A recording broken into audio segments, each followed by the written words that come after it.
the Internet of Samples in the Earth Sciences is an EarthCube NSF-funded research coordination network that seeks to dramatically improve the discovery, access, sharing, analysis, and curation of physical samples and the data generated by their studies for the benefit of science and society. The webinars this fall will focus on the efforts of the 4 iSamples working groups, which aim to identify, develop, and build consensus around best practices and standards for sample registration, identification, citation, and metadata. Today, David Archer from UT Austin will speak on behalf of the iSamples working group on identifiers and metadata. The group's mission is to assess leading practices for relevant, commonly used, and/or emergent metadata and identifier guidelines for physical samples within earth science communities in order for interoperability that will result in improved discovery, access, and understanding. If you have questions during David's presentation, please type them into the chat box. There should also be plenty of time for discussion and questions at the end. David, you already have the screen sharing, so you may begin whenever you are ready. Okay, thanks. So the audio's good? Yes, great.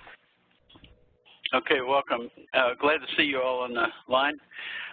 So I'll present some status and activities and requests from the Working Group 1 today. And I'm representing myself and Raina Jenkins, who's the other co-chair. I like this sign. You've probably seen it already because it's been around a while, but one of the problems of metadata is conveying the right information and giving enough context for what matters, and so we're always on the lookout for how to get the right message across. What this working group is about is identifiers and metadata, and these bullets are from our mission and action plan that came out of the workshop in January, and I think most of you were at that workshop. So basically we defined some scope here and target user communities, and we really want to coordinate more with the other working groups as well as with broader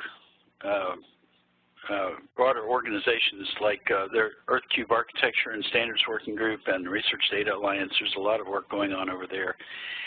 And confess that we haven't been as outreaching on this as we'd like, and largely because of the unfunded nature of this work.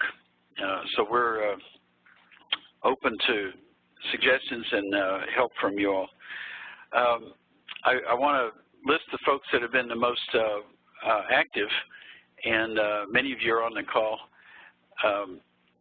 Raina's working with cruises right now, and so she's been between a rock and a hard place the last few weeks. But we've had really good representation from several organizations, museums, agencies, as well as academia. These are the main activities. Of course, we participated in the workshop the last 2 years. We've had regular monthly telecons, and we have compiled a listing of relevant standards, and I'm going to show you these in a moment. We're also had some level of coordination with other bodies. We know about these bodies, but I've got to say that the level of coordination has not been that prominent within our working group, and I wish we could change that a little bit. But we have members who are actively engaged with these bodies, and what I'm thinking that we can do out of our activities and our list of relevant standards is find ways to leverage what is going on in these other bodies and find ways to inform them of what this group, the iSamples community itself, would like them to support. And then there's been quite a number of conferences, and at our monthly telecons we talk about where we're going and where we've been, and papers that were presented. So I didn't want to list all of those. Actually, I'd have to do some research to get a list all those. We're also wanting to develop a white paper on standards and practices, and we have a start on that I'll get to as well. But first I want to take a look at this, I guess I'll just click it here in the, I thought I had it open in the tab. So this is our current standards spreadsheet, and I imagine this is a little small on your screens. Can you guys read this? You want me to? I can barely read it. Yeah, let me just make it a little bigger. That would be great. How's that? Better. Okay, so one more notch. That's probably far enough, because once you get it too big, then you got to scroll forever. What we've got is a list of standards, and RDA has a standards list, and by the way, ESIP, I believe, adopted the RDA list. Is that right? But what we've done is compiled this list. These are relevant standards for identifiers and metadata, and then some brief definition for them, a point of contact, caselets. There's a, let me see that. Let's just go look there. Oh, these are from Working Group 2. So, so this is one area, and this gets at what is the context for the use of these standards, because not all the standards are used in all settings. And we are certainly sensitive to that. What type of standard it is it in the RDA list? Some are. And then resource links and comments. And so we've had a number of piecemeal additions to this over the last year, and would welcome any other additions, and especially if you can identify some cases for them. And but what I think is going to happen, what needs to happen with this list is it needs to get folded into the EarthCube Standards Working Group registry, the standards registry. There's been a standards working group in EarthCube that for which this body of work right here is a subset, and they're working more broadly at registering standards, collecting and compiling standards that would apply across the EarthCube community, which is far beyond physical samples. And the current development of an architecture is underway, which would create an infrastructure for that registry and for using these standards. And so we're really the cart before the horse here, but we need to inform those efforts, and so that as soon as the architecture is ready for handling this, we've got content to put in it. And there should be a workbench coming from EarthCube over the next 1 to 2 years that would enable, let's say, a researcher to discover appropriate tools and capabilities from among the EarthCube resources, and then find the relevant standards that would apply to that, and stitch them together into composable workflows. That's the direction that's going. Let's see. Any questions about that before I go on?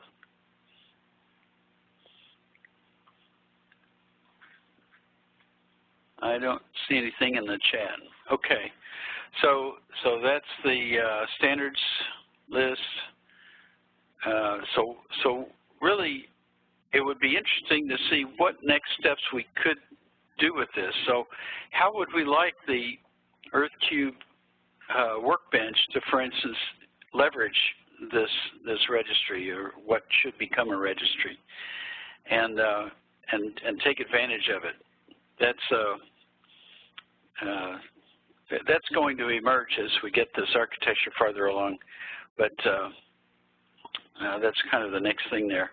Now, there's been work going on in the IGSN Metadata Committee, the International Geosample Number, and we've been aware of this work, not too tightly tied to it, but IGSN Metadata Committee itself was working with DataCite on consistency of schema between the IGSN and the DOI. And a good question, a good component of the white paper would be, when would you use DOIs, ARCs, or IGSNs? Because you don't use more than one of those. You'd use one or another of those, and we really want to try to identify the setting in which you use any of those. And then there's a number of groups working in RDA. There's a Research Data Collections Working Group. There's a Preservation E-Infrastructure Interest Group, a Metadata Working Group, Data Citation Working Group. The working groups are developing specific outputs in a certain timeline. The interest groups are less structured and more open, and spawn working group activities. And I think several of you have been attending the RDA meetings, and we'd really welcome your input in our meetings, our own telecons, on activities there and what's going on with those. And it's hard for any one of us to be at everything.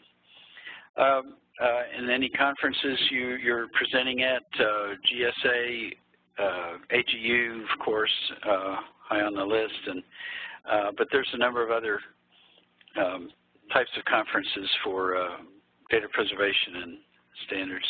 Now, last year, yes. Jim Bowering here. I have a question. If you step back a slide. Yeah. So you made a statement that rang on me, grated on me a little bit about you'd only use an IGSN or a DOI, and the way we use IGSNs is to, for the registration of samples and the registration of child samples, et cetera, right? And then we use DOIs to for the whole data set that has incorporated within it IGSNs. So they're very much used together. And I'm not quite sure what you're talking about. We use just one or the other. Well, that would be a useful thing to write up, because I just heard in another meeting that those would not be used together, and we need to clarify that. In fact, Barb Arco said that.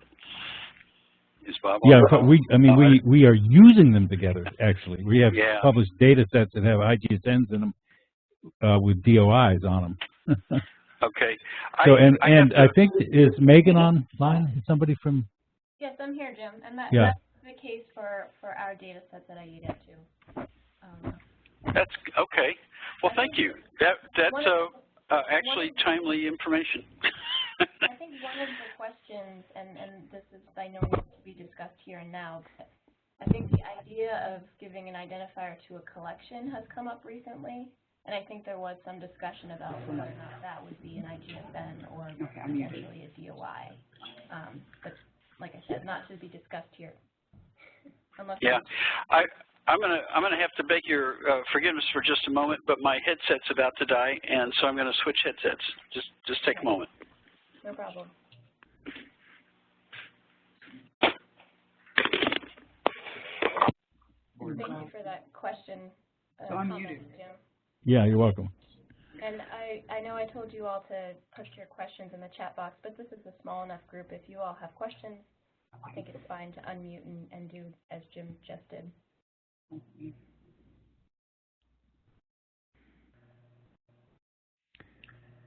We lost them all together? And yeah, it's kind of what it looks like. See what was. All right.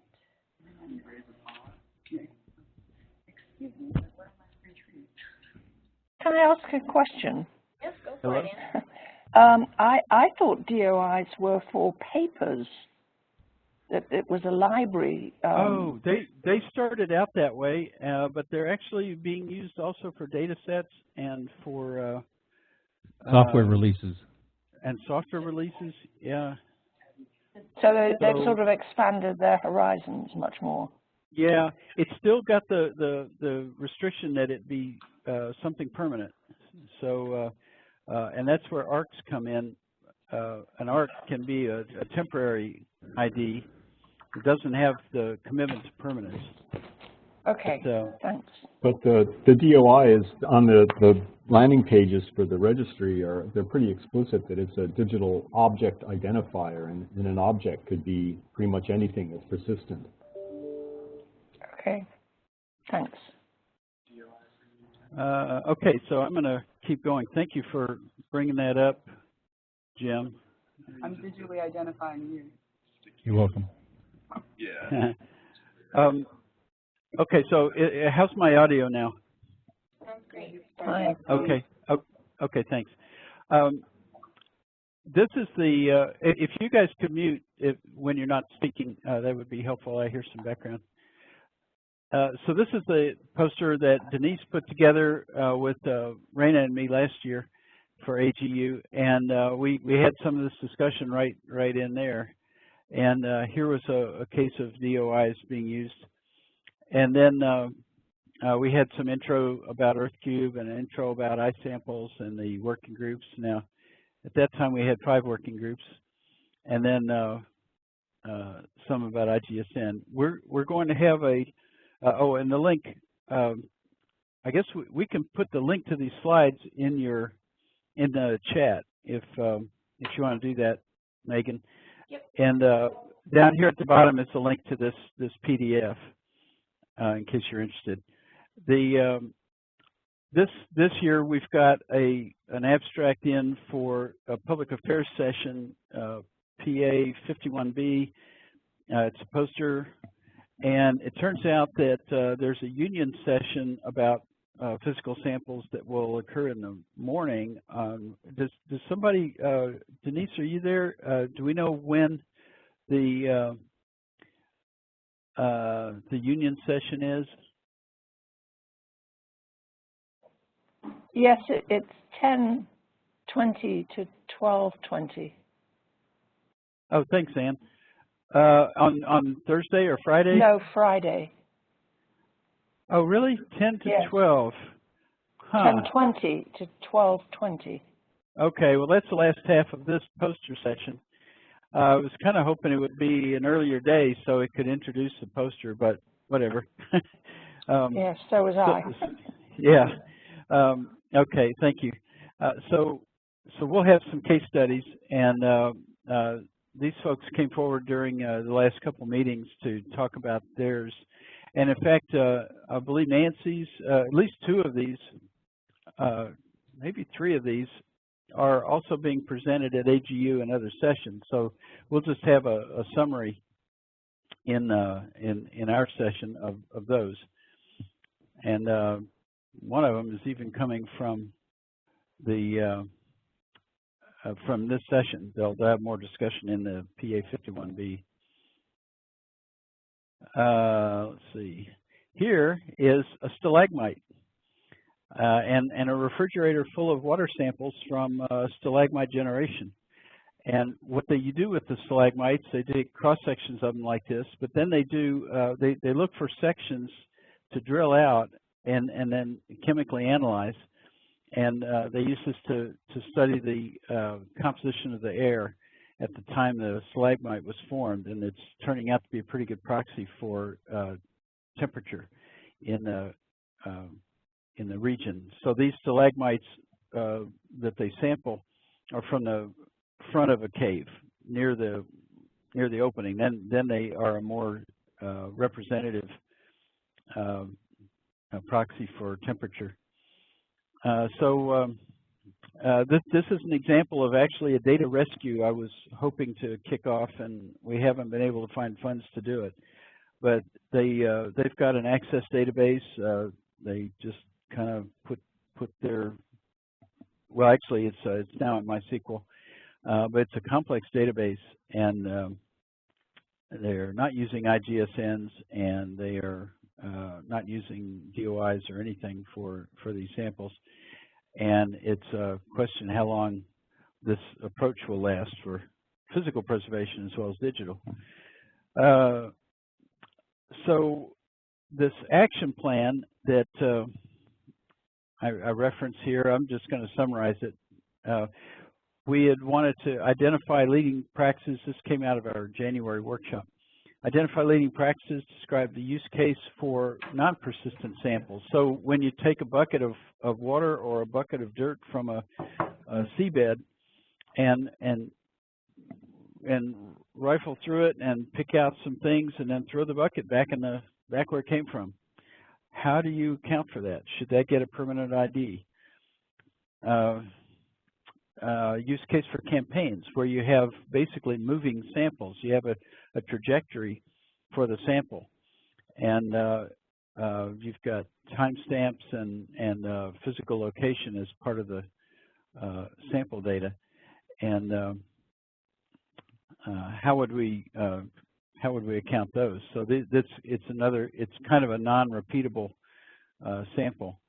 Then the issue of DOIs, ARCs, and IGSNs. Recommended tools, and here's an area that Jim Bowring's been really helpful in, and as well as ways to gather information in the field. So in some cases, they assign IGSNs before the field scientist even goes out, and then they collect to those IGSNs. It might be a collection or it might be individual items,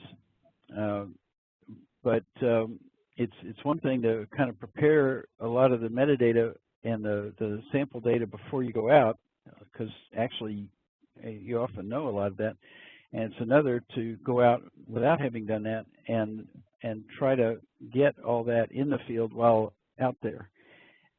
So ways to help gathering the information in the field would be really useful.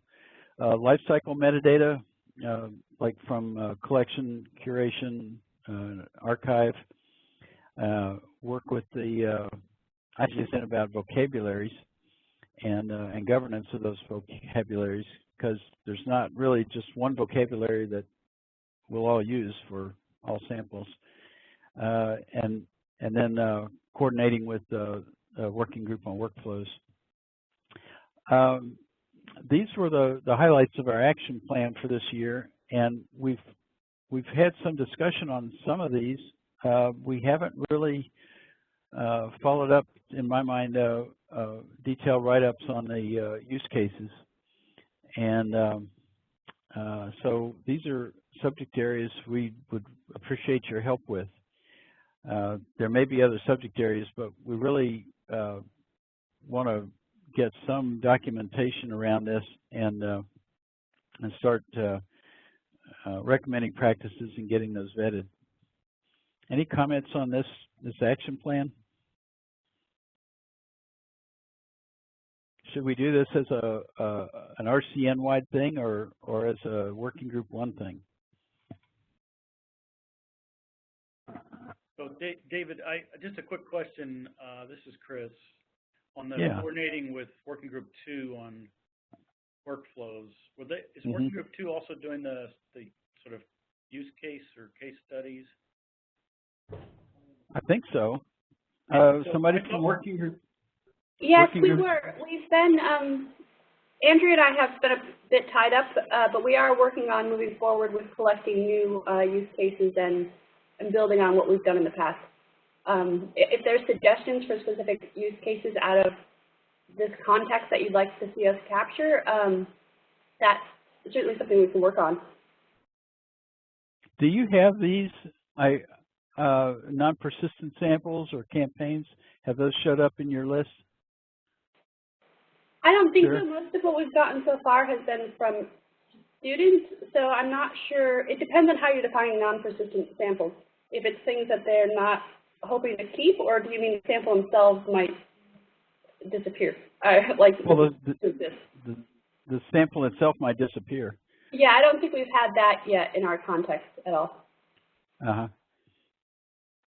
Yeah, and sometimes you might have a drilling core, and over time it either degrades or it just gets used up. But that would be a little easier case because you do have tangible stored evidence. No, this was brought up by the case of digging a bucket full of seabed up into a boat and going through it, and making notes about it, and then dumping it back. and could that qualify it for IGSN? And do you have to have a physical sample left in your possession? I wonder what are. Well, okay. So this is a topic for a working group call. Well, I think it would qualify. I think it would qualify for getting a number because it's still representing something. You just have to mark in the metadata that it no longer exists. But it was a sample that was studied. Yeah, and it has a location and a time. Right. So it just can't be resampled again, which doesn't mean that it can't be referenced and the publications or other data that came out of it. Right, you need to make a note, like, is not available for reuse somewhere. Is available or not. So is that part of the IGSN schema? Or is I think if it's not, it's something we've been discussing. But it's something we've been discussing. I can't say. So I would like to bring, this would be a good time to ask about closer coordination with the IGSN org, IGSN EV, and what that might look like. Well, I can't answer that question entirely, but we do have a meeting coming up at AGU. It will be a meeting of the IGSN EV General Assembly, and we hope to have sort of 3 hours before that to have an IGSN technical meeting, which you guys would be more than welcome to join. That is on Sunday, December 11th. I can send you the information. Yeah, send us that. That's the Sunday at what time? Okay. Sunday, December 11th from 12 to 3 p.m., and that'll be in the Marriott Marquis. And then the, okay, and the business meeting would be after that. It'll be at 3, yeah. That's a closed meeting, but there's more time after that, too, if you want to. Okay. Yeah, send that out to maybe the RCN, not just, yeah, thank you.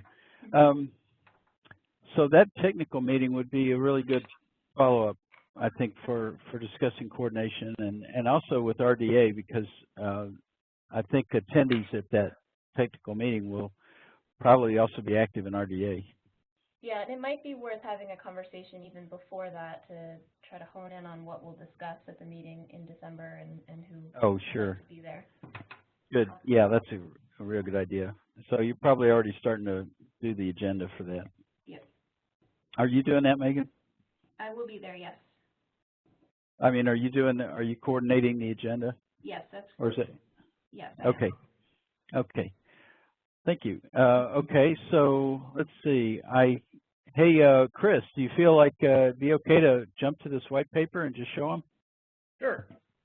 Okay. So I think I've already got that up here. So here's the draft outline, and this is an outline that you will see is really waiting for people to agree to do. And David, let me just jump in if I may. So, yeah. Just as it's actually probably more of a question than a comment. So I know you were describing sort of a white paper, and I had in my head, and maybe I'm misremembering some stuff, but that we actually kind of have two concepts going on. One would be sort of the best practices white paper, and then this particular outline was more directed towards just sort of comparing and contrasting identifiers that might be used for physical samples. And yeah, there would be some sort of analysis about, yeah, this one is better for this kind of a thing, and this one's better for that kind of a thing, but I wouldn't describe that as a best practice. I got you.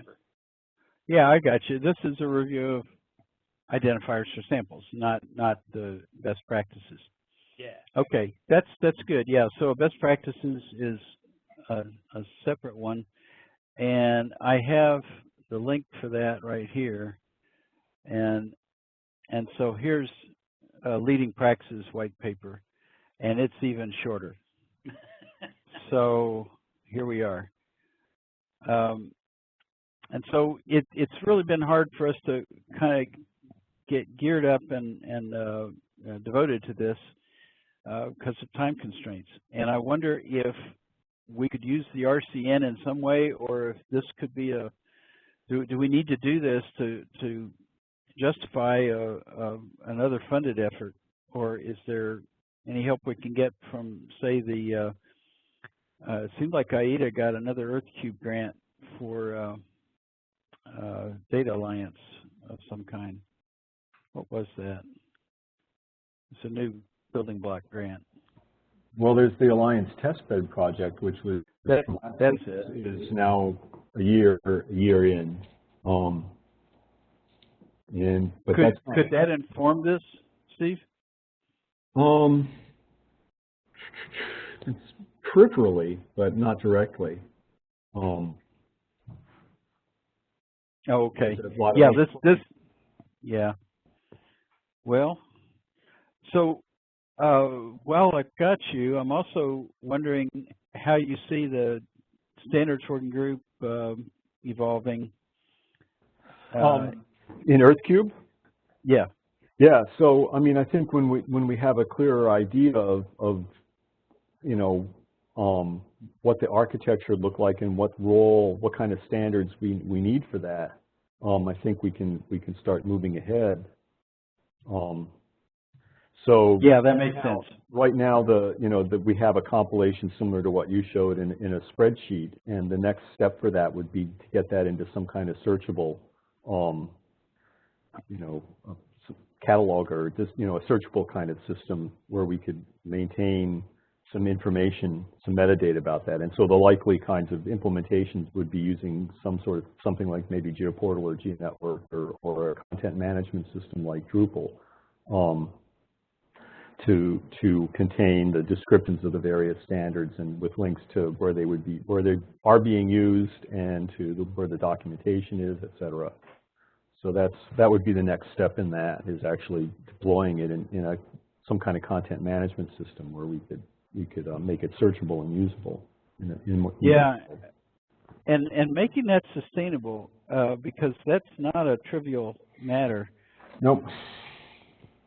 Yeah. So you guys are you involved in the building block that's for deploying a registry system, a brokering system? No. That's not the Data Discovery Hub. I'm trying. Data Discovery Hub. That's it. Oh yeah. Okay. Yeah, I'm involved with that, and so okay. That would be. I mean, we are looking at a data type registry for that, and which would be pretty similar to the sample registry. So. Okay. Well, I would love for you to be a little more part of Working Group 1 if you could. Okay. I know you're really busy, but you'd be a really good point of intersection with that. And I do feel like within the next couple of weeks we're going to have enough to talk about the architecture.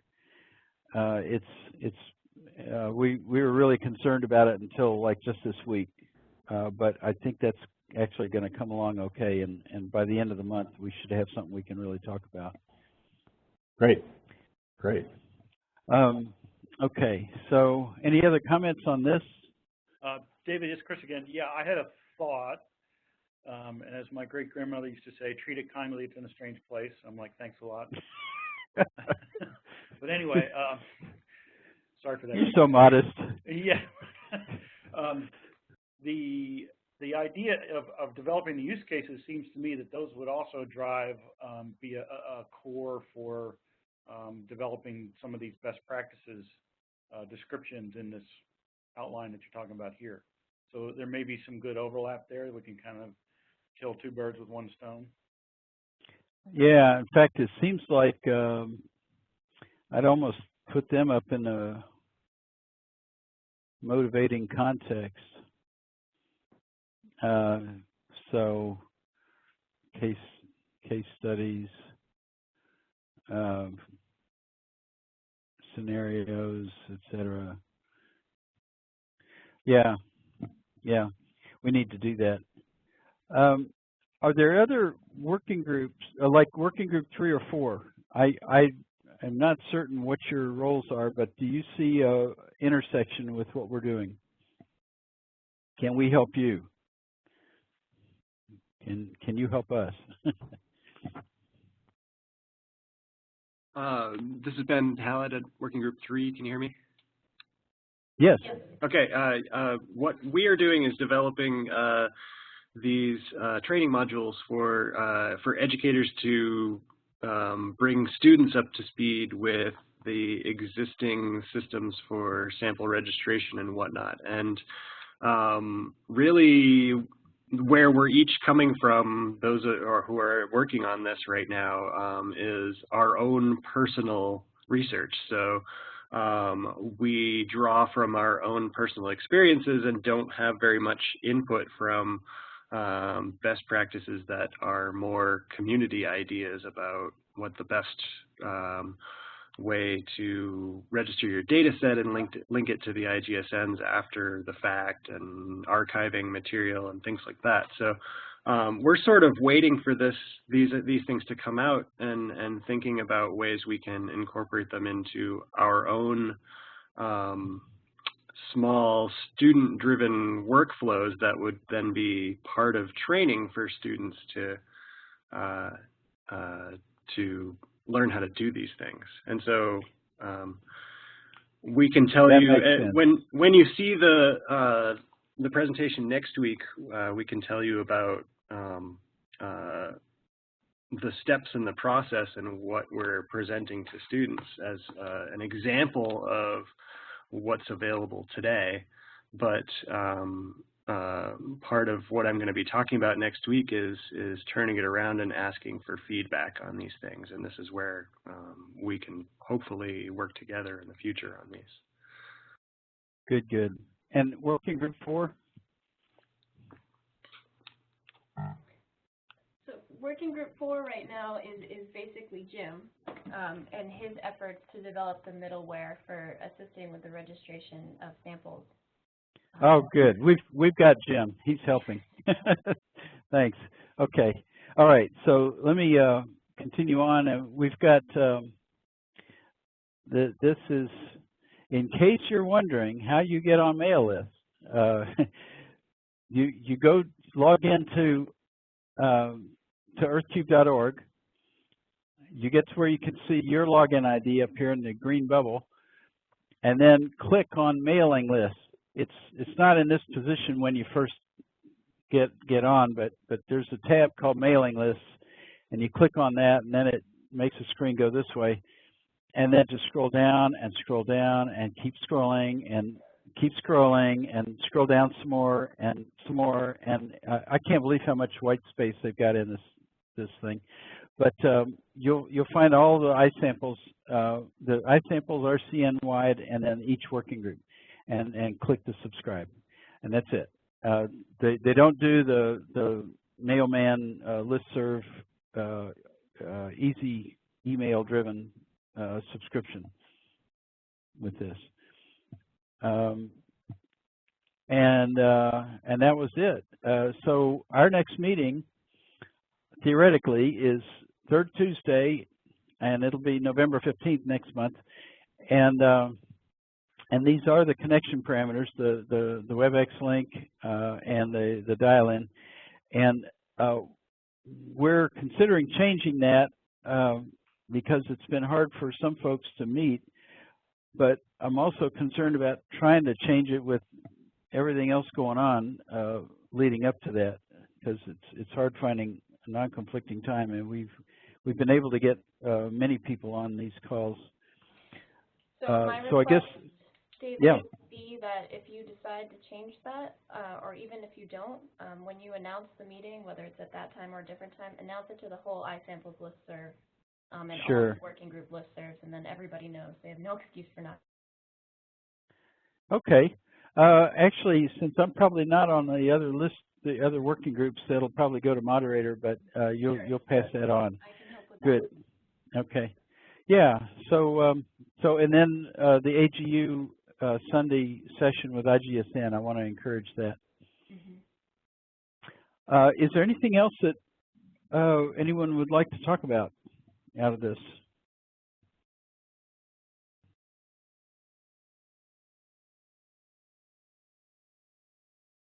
Cool.